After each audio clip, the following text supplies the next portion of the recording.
This video is on volt drop calculation. This is to help you understand the basics to calculate volt drop on a branch circuit or a branch circuit feeder. There are a couple of important facts when we begin to look at volt drop calculation. We must know what the volt drop on a circuit is to, number one, prevent damage to equipment, and number two, to ensure the supplied voltage and ampacity are sufficient for continuous operation. And finally, and number three, to prevent overheating or poor performance or failure and to ensure safety of the electrical circuit. Also, we have some key factors to consider when we begin to look at volt drop. The first is, what is the required voltage of the equipment we need to serve? And second is, what is the required ampacity of the equipment?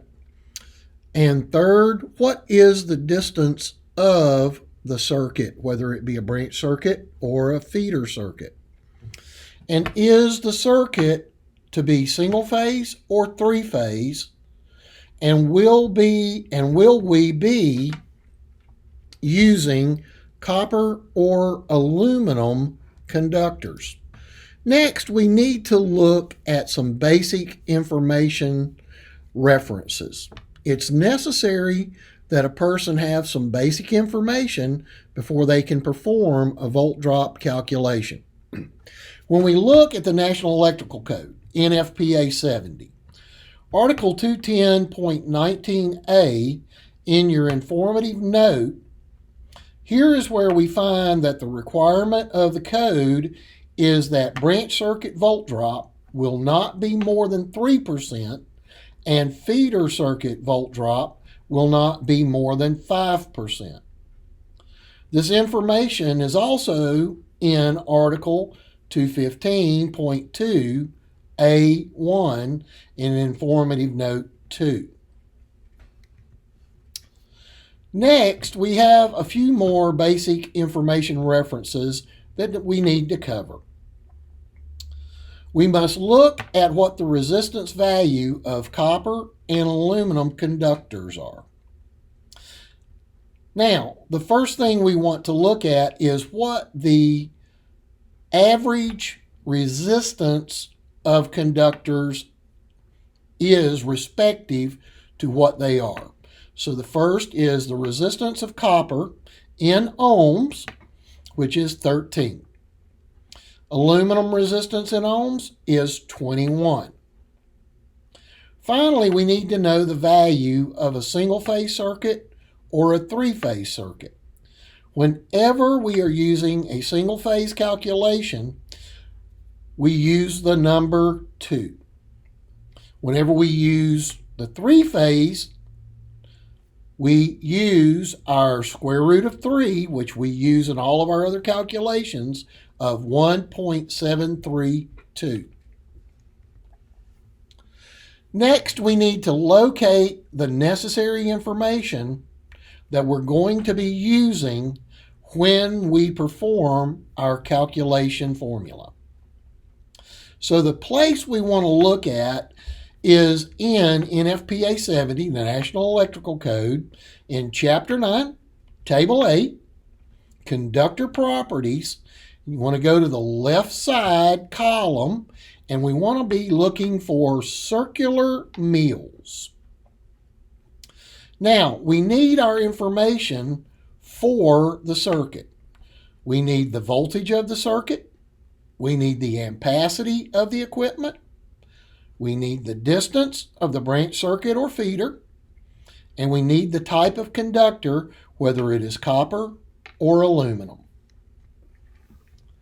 So when we perform our calculation, the basic formula for volt drop calculation follows the order of operation that you see. And that is, first is, what is the phase? Single or three? We multiply that by the type of conductor, copper or aluminum. We multiply that by the distance.